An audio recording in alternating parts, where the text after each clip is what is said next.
Thank you so much, Marianne. And thanks the conference organizer for including me in this conference. This work is joined with Zhentong Lu at Bank of Canada, Xiaolu Zhou at Xiamen University, and Fang at Zhejiang University. Just for full disclosure, some of us were consultants or employees for the anonymous platform under study of this research during the earlier part of the research, but the paper only reflects our opinion, not the opinion of any organizations.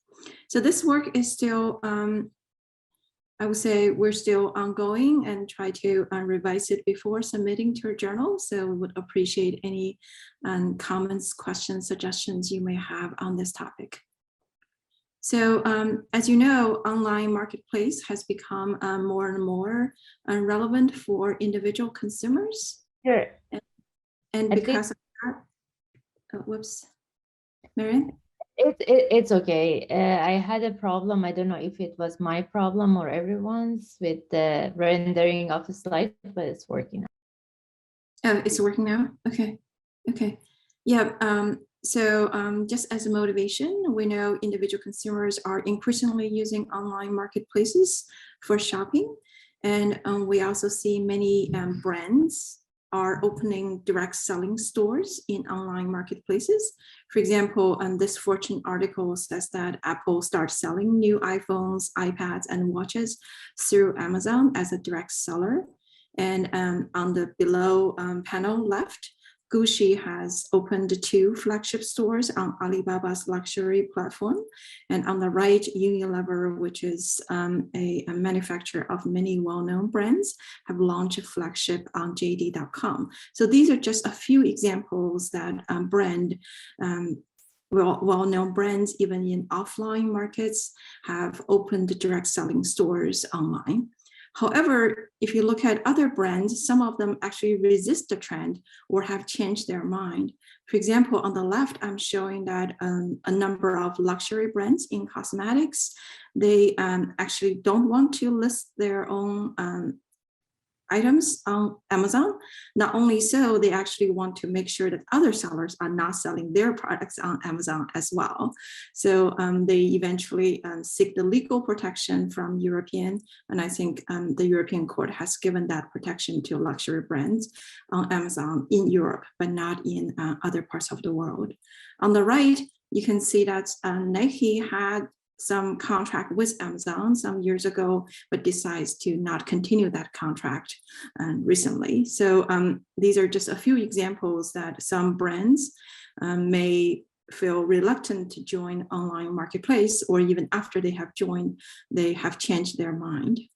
And if we're looking at, if we're looking at Apple's case, before they opened the direct selling store on Amazon, Apple actually was very active suing Amazon suppliers over fake iPhone chargers.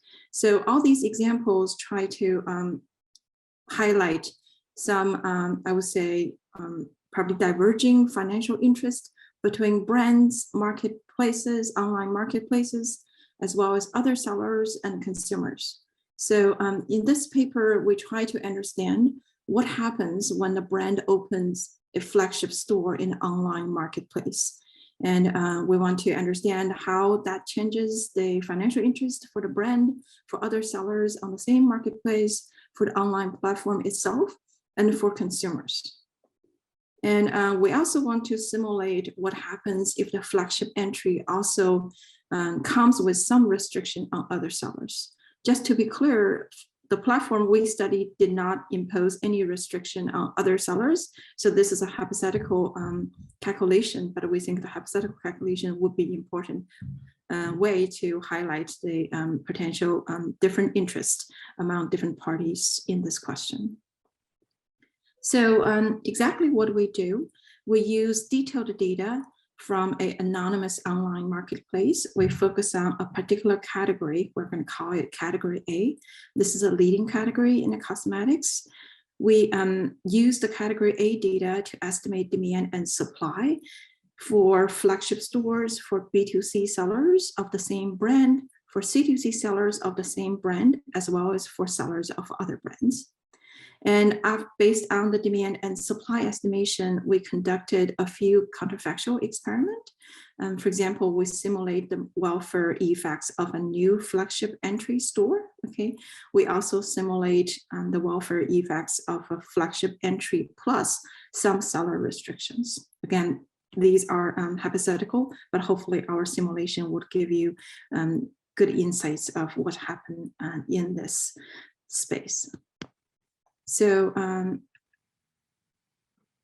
okay, so just give you some background. I talk about B2C and C2C sellers. In the platform we study, we have both B2C and C2C sellers selling on the same platform. The C2C sellers are similar to sellers on eBay, and the entry cost is pretty low, and they could be individual sellers rather than companies. However, the B2C sellers face a higher entry cost, and the sellers must show that they have been registered companies. Consumers can navigate by seller or by product on the same app or website, including both the B2C seller and C2C seller. So in this sense, the B2C seller and C2C seller are directly competing against each other. On the same platform, a brand could open a flagship store, and this flagship store is going to be operated by the brand manufacturer directly and exclusively selling its own products. While the B2C and C2C sellers, they could sell one brand product, they could sell multiple brands product. That's some fundamental difference between the flagship store and B2C and C2C sellers. So just to give you a sense of exactly what flagship store look like, I give you some screenshot of JD.com. I should be clear that this platform is not necessarily the platform we study. We cannot tell you exactly the name of the platform we study. So here you can see that this is, if I search Maybelline, which is a pretty well-known cosmetic brand, then the search algorithm of JD.com will give me a link. And this link is, if you can read Chinese, this is basically saying that it's the official flagship store for Maybelline, okay? If you click into it, you're going to see the front page of this flagship store. You can see the brand name is very prominent here. And in this circle, it says guaranteed authenticity. It's official direct selling from Maybelline. Okay, so this is how the flagship store look like on a particular online platform. And from consumers' perspective, suppose you're looking for a certain kind of lipstick and you search for this product, then you could see a list of products from the search engine of the platform, okay? And then you can see that the first one I'm showing here is from the Maybelline official flagship store, okay? And then the other three are not official stores, but they, for example, the second one looks like a B2C store. It says 专营店. Okay, the third one is 专营店 as well. And the third one, I think it says, does it say it? 专卖店. Okay, I don't know exactly what's the difference between those different names, but the point I want to say is that you have the flagship store and B2C and C2C sellers competing for consumers on almost exactly the same product, okay? And you can see the picture they show on this product may be slightly different. The ratings of the seller may be different. We have 93%. Positive for the flagship store, 97% for the second one, and so forth. So that's kind of the shopping environment. We have different stores competing for consumer attention on the same online platform. Okay, so coming back to the platform we study, this I'm showing you the GMV growth over time for cosmetics, okay? The dark blue line is showing the C2C total GMV, okay? The real black line is the flagship GMV, and the dashed black line is for B2C GMV, okay? So you can see all three of them are going up over time. Our data period is about 4.5 years. And you can see strong seasonality here, okay? while all three channels have the sales increasing over time, the increasing on Flagship Store GMV is more impressive than the other two channels. Okay, so that's for cosmetic overall. And at this moment, let me just give you a very brief summary of the basic economics we should keep in mind before we dive into the data. Okay, so from the brand's perspective, the Flagship Store on online platform could directly allow the brand to access shoppers on that platform to the extent that the platform is very large or very attractive to certain type of consumers. This could be very beneficial to the Flagship Store. It may also enhance the brand value through the Flagship Store. However, it may cannibalize sales of other sellers. If you think other sellers actually acquire the goods from the brand itself, this would depend on what exactly was the wholesale deal between those sellers and the brand itself. Okay, and at the same time, having the brand's Flagship Store may steal sales from other brands. So that could be a good thing for this brand, but not necessarily a good thing for other brands. So that's from this brand's perspective. From the platform's perspective, you can see that if the Flagship Store somehow give consumer impression that the products here are more trustworthy, the service here might be of higher quality, then this may help to attract more and higher end consumers to the platform. Okay, and those consumers may buy from this Flagship Store as well as other stores on the same platform. So this could be quite helpful to the platform. And at the same time, this Flagship Store may help or upset other sellers of the same brand. Okay, and because the platform earn commission from these other sellers as well. So this could be a mixed effect. Similarly, this Flagship Store may help or upset sellers of other brands. And that again could be mixed results for the platform. Okay, it could all these channels could affect the total GMV and the related platform revenue for the platform. So that's from the platform's perspective.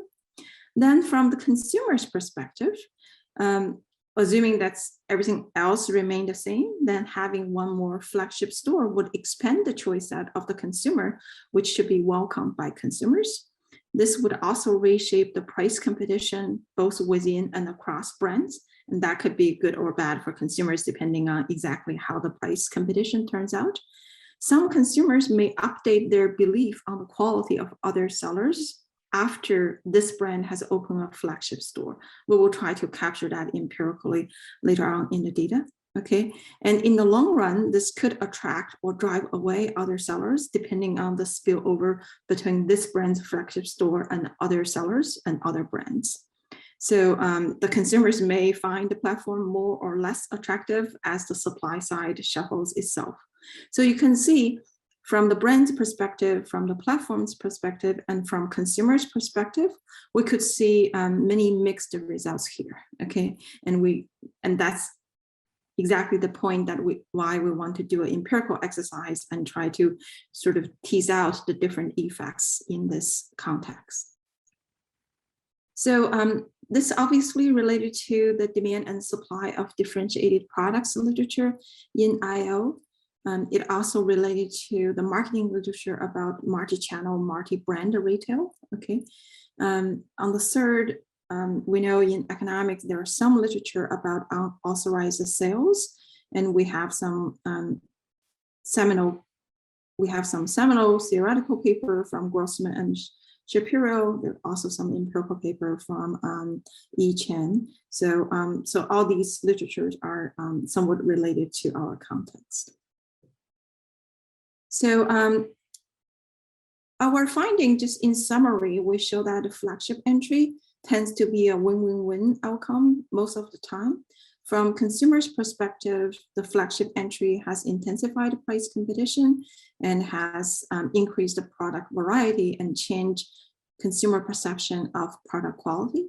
From the entry brand's perspective, the flagship store has gained significant sales and profit, and the platform, in most cases of flagship entry, the platform can earn a higher GMV. So that's why we call this a win-win-win situation. And we also see quite strong spillover to other sellers. And these spillover tends to be quite negative for other sellers within the same brand. So we see quite a strong cannibalization effect from the flagship store to other sellers in the same brand. While other brands, sometimes they do enjoy a positive spillover from the entering flagship store. And that effect tends to vary by channels and by brand types. In the counterfactual, we show that if we put a restriction on the flagship entry, if we put a restriction on other sellers of the same brand upon the flagship entry, then this would benefit the flagship store, but hurt consumers. So give you an overview of the data. Our data is from a particular leading category in cosmetics of this platform. We have P&Q at the seller item month level. We have about four and a half years of data. The brand, the platform actually distinguished between prominent brands and non-prominent brands. Okay, we don't know exactly how they define this, but you can roughly thinking the prominent brands are those that have higher reputation among consumers. And we also observe seller characteristics, exactly which channel, are they B2C, C2C, or flagship, what's their rating on this platform, and so forth. We define the market size as a number of active users on this platform. So some of these users do purchase cosmetics from category A on this platform, and some of them do not, okay? So we count all of them as the potential market size for this platform. Okay, to construct the sample, we aggregate data to seller brand month level. Okay, the reason we aggregate this into the seller brand month level rather than product level is because the product actually carry different identifier, even if the same product is sold by different sellers. So it's very hard for us to figure out who and who are exactly the same product. So that's why we want you to think about the product in our data is in the sense of seller, brand, and month level, okay? And we have almost all brands. The reason that we can only account for 90% rather than 100% of total GMV is because some brand may have specific contracts with the platform that prevent us from using such data, although it's anonymized for research purposes. That's why we're not capturing 100%, but majority of the market is here. Okay, to give you a first look at the data, again, I'm showing you the flagship in real black line. I'm showing the B2C sellers in dashed black line, and the C2C sellers are in dotted blue line. Okay, this picture is showing the price index over time. So you can see that a flagship store tends to charge much higher price than B2C and C2C sellers, and that's always the case. Okay, and if you look at total quantity, this picture is pretty similar to the picture I showed you before about GMV, okay? So we see the total quantity is slightly increasing for C2C and B2C sellers, but it's really increasing quite impressively for the flagship stores. And if you ask the question, how many brands have had a flagship store on our platform? This picture is showing that prominent brands, so that's this real black line. You can see the real, the prominent brands. They only had about 20% of brands had a flagship store at the beginning of our data, but this fraction has reached almost 80% at the end of our data period. So this is quite a dramatic increase during the 4.5 years of our data period. At the same time, we also see the increase of flagship store from non-prominent brands. They increase from somewhere above 30% to probably above 65%. So that's already, it's also a quite impressive increase. It's just not as impressive as the prominent brands. Okay, because we have to normalize everything, we show the summary statistic in relative terms, okay? So if you're thinking the number of flagship store, the number of non-prominent flagship store is N. You can see my mouse, right? Can you? Okay, so thinking the number of non-prominent flagship store is N, then the number of prominent in flagship store is only 1/10 of that. Okay, so among all brands, almost all of them are 90% of them are non-prominent brands, while the remaining 10% are prominent brand. Okay, and then within the non-prominent, we can see the number of B2C sellers is higher than the number of flagship stores. Okay, not by much, right? By about 29%, but the number of C2C sellers is more than 50 times of the number of flagship stores. So we're talking about a huge number of B2C sellers and some number of a huge number of C2C sellers and some number of B2C sellers and some flagship stores. Okay, well, flagship store only carry their own brand, but B2C and C2C sellers could carry other brands. Okay, so here we're showing that's the number of brands and the number of non-prominent brand. Okay, and the number of products. So these numbers are different. That's because we could have, say, more than one B2C sellers carry the same brand, okay? And we could also have each B2C sellers carry multiple products, okay? They could carry multiple brands. So that's why these numbers are different, okay? And you see similar difference for the C2C sellers.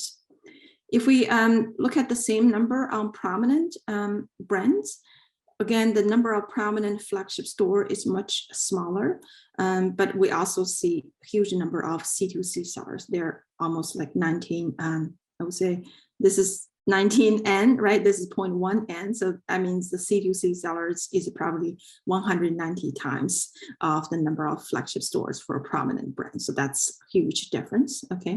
And again, we could have B2C sellers carry multiple brands.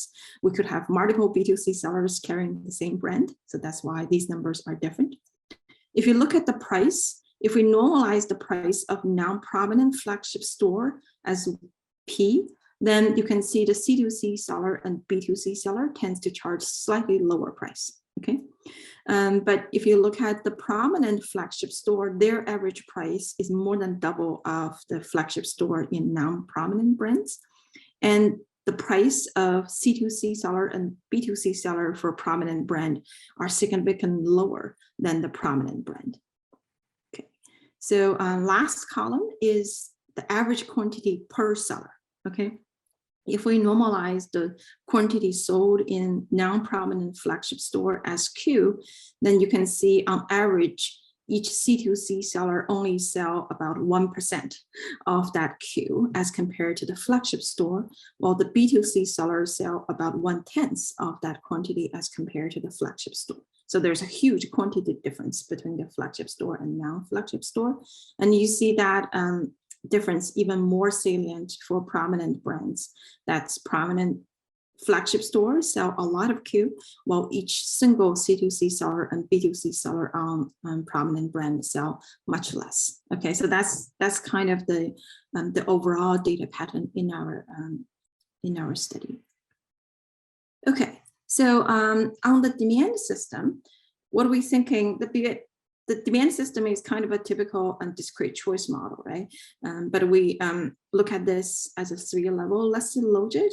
So you can think of a consumer first choose the brand, and including the outside option. The outside option means not buy anything on this platform, not buy anything in category A of this platform, okay?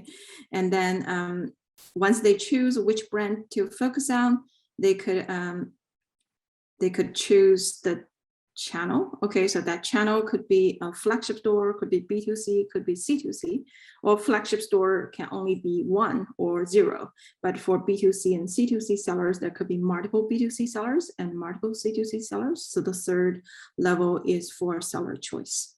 Okay, and in the appendix of our paper, we actually show that we tried different lesson logic structure, and this structure seems most sensible in terms of we find, for example, the cross branch parameter to be between 0 and 1, while other structure tends to have that parameter beyond the typical range of 0 and 1. So that's why we're thinking this structure is more compatible with our data.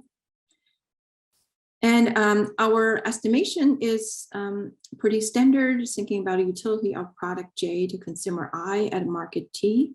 and then following this linear functional form, and those are lambdas just reflecting the nested logit structure. And if we follow the Berry 1994 paper, then we can rewrite this as log of market share ratio on the left-hand side, and on the right-hand side, it's just the utility function itself, plus a term for the first level nested logit and second level nested logit. And those lambdas are capturing the substitution within a brand or within a channel as compared to across brand or across channel. And the X here include the price. We also include a dummy of whether this brand has a flagship store entry. And that's because we allow the flagship entry affect consumers' perception of C2C seller or B2C seller, okay? And in theory, we could also include the seller attributes like their ratings, but because we have seller brand year fixed effects, that tends to absorb almost all the variations in those seller ratings. So that's why we don't include them. Including them does not affect the results, okay?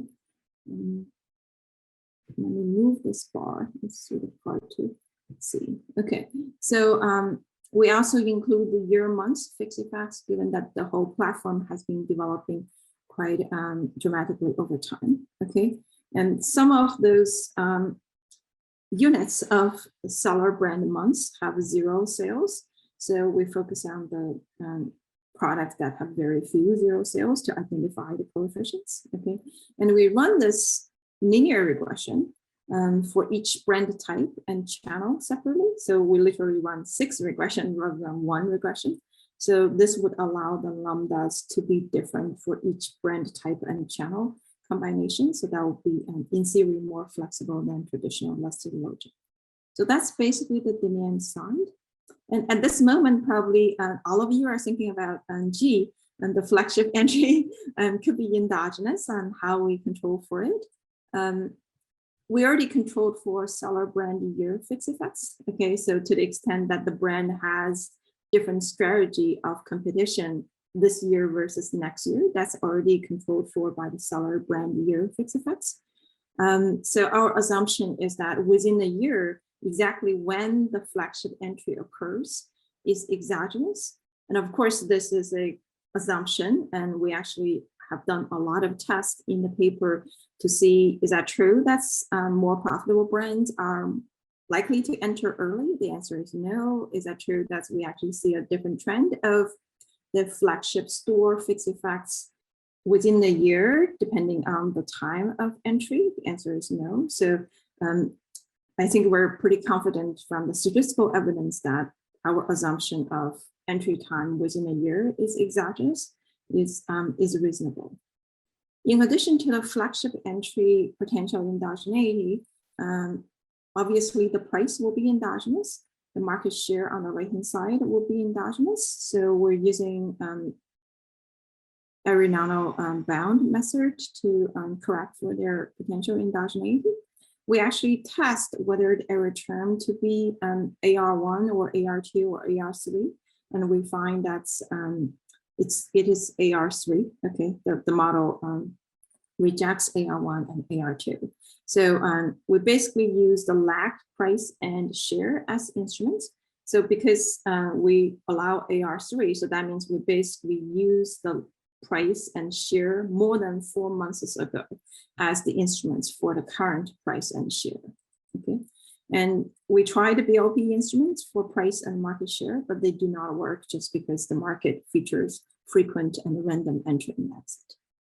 So that's on the demand side. So let me show you the estimated flagship brand year fixed effects. Okay, that's the first distribution here, right? We literally can estimate one number for each brand flagship in each year, and we plot the distribution. You can see this distribution is more to the right as compared to the C2C and B2C fixed effects. So that means consumers perceive the flagship store to be of relatively higher quality than the B2C store or C2C store within the prominent brand. Okay, you see similar phenomena in non-prominent brands, but the distance between the flagship store and B2C and C2C sellers are not as large as that for prominent brands.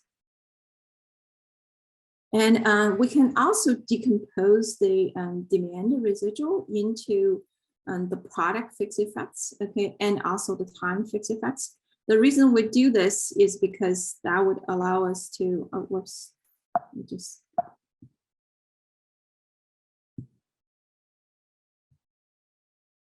Hold on a second, I'm trying to, I think I flipped too quickly. Okay, so the reason that we want to decompose this demand is we think the overall consumer preference for this platform could be changing over time, depending on how many flagship stores are opening on this platform. And that itself is a time series, right? And by definition, it will be absorbed by year-month fixed effects, okay?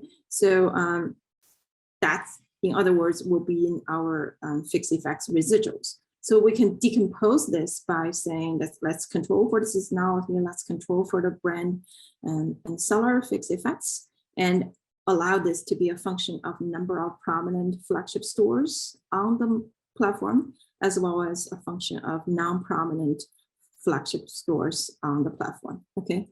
So here I'm showing you the coefficient, how to read this. So this basic saying that's for a prominent brand, we see that they having more prominent brands, flagship store on the same platform seems to boost the demand for B2C sellers, okay?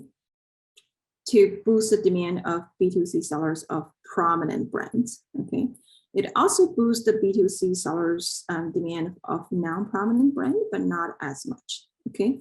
So that's potential spillover of having more prominent flagship store on this platform to the B2C and C2C sellers and of other brands.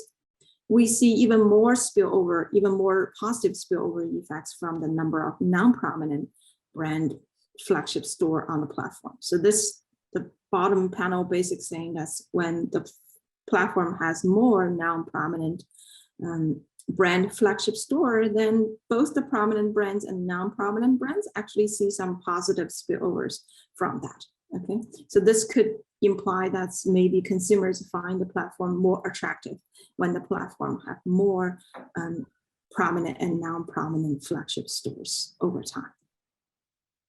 Okay, so with that, we're able to estimate demand system and we can compute the demand elasticity. What I put here in red, these are the own elasticity, okay? And you can see that almost all of them are above -1, so that's a good sign. But the C2C prominent brands elasticity is below -1. Okay, and this is sort of a concern to us, right? Because we know by the learner index that's the local monopolist should only price at the place where the demand is elastic. Okay, so we also look at reasons of why the C2C prominent brand sellers may have inelastic demand. And there are several reasons. One is that the flagship store may carry different variety of items, right? Remember, our data was at the seller brand month level, so we do not look into exactly which item is sold in each store. The flagship store tends to carry probably a bigger and a different variety of items. And the C2C price is much lower than other channels. And we know that price elasticity tend to be higher when the price is higher. Okay, so that could explain part of that. And more importantly, we think probably because the B2C and flagship stores are selling more standard products. And those standard products are also available in the brand's offline stores. Okay, so given that consumers are searching for the standardized products, they could be more shifting between different channels, including online and offline channels, which could result in higher price elasticity as we observed in the data. Well, the C2C sellers, we were told by the platform that the C2C sellers tends to add a lot of personalized service in addition to the item they're selling. So if we're thinking the products is a bundle of products plus the personalized services, then that could make the consumers more loyal to the C2C sellers.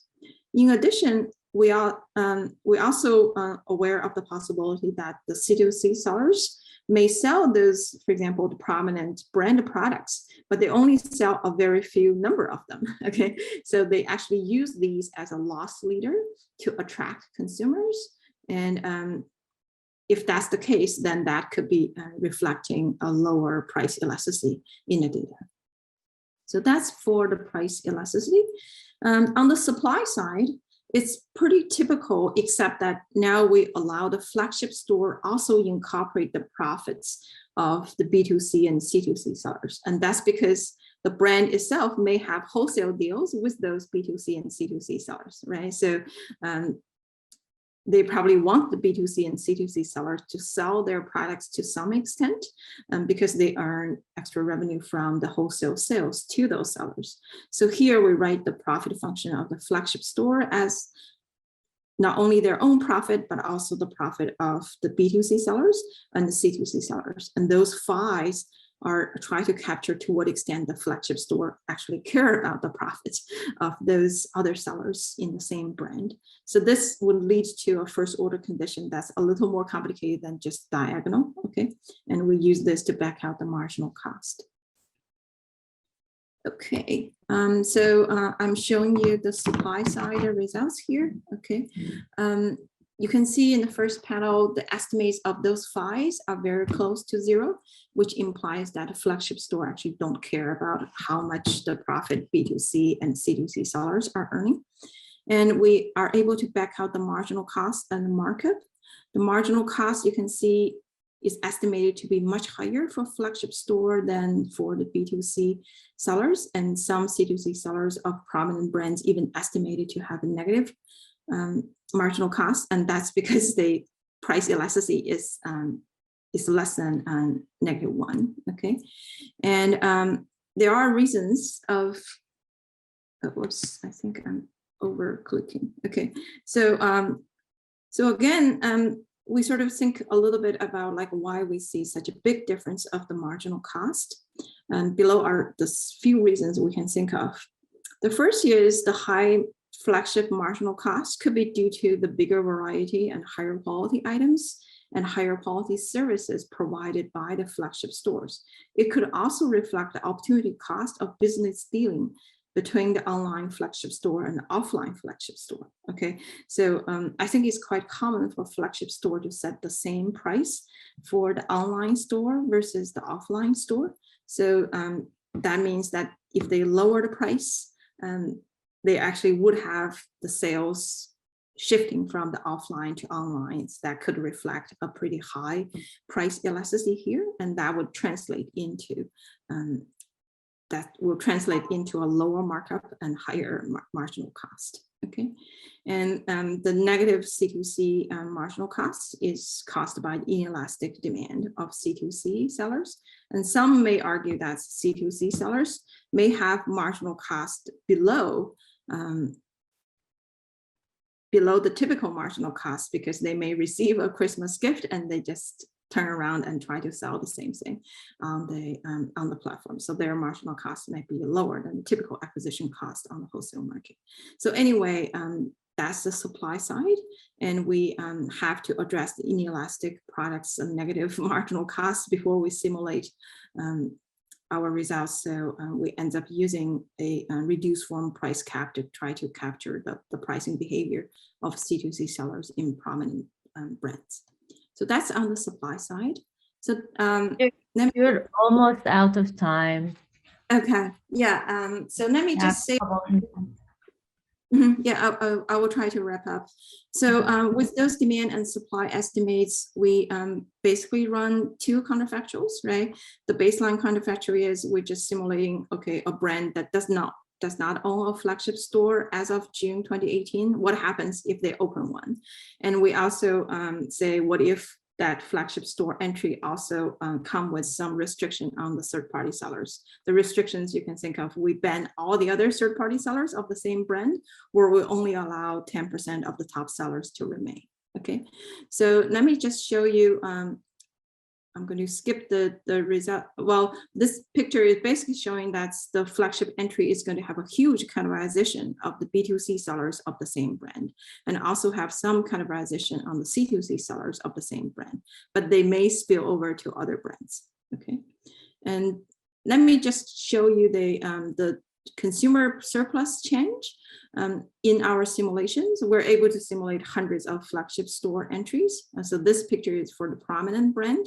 The black bars are showing the distribution of the consumer surplus changes when we do not impose any restriction of other sellers. The pink one are showing what if we ban all the other sellers of the same brand, while the purple one is showing that we only keep the top 10% of sellers. So this one is showing that on average for prominent brand flagship entries, the average consumer surplus goes down a little bit, okay, between 2% and 3%. But for the GMV is basically positive between 7% and 8%. And if you look at non-prominent brands, the non-prominent brands entry actually would have positive consumer surplus gain and would also have positive GMV gain, okay? So just in conclusion, that's because most of the flagship entries are non-prominent brand. So that's why we're saying that most time the flagship entry actually would have win-win-win outcome for the flagship store, the consumers, and the platform, okay? The spillover to other sellers is quite strong negatively for the same brand sellers, but it could be positive for other brands.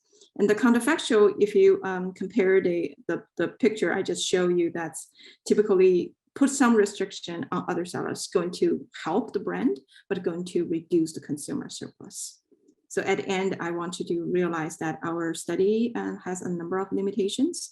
We assume the exact time of entry as exogenous. We rely on the platform-wide time series to identify the spillovers on other brands. We only focus on one cosmetic category, not product specific. And our model is static, not dynamic, or not incorporating the cross-category strategy. So that's basically all I have. Sorry for being a little over time.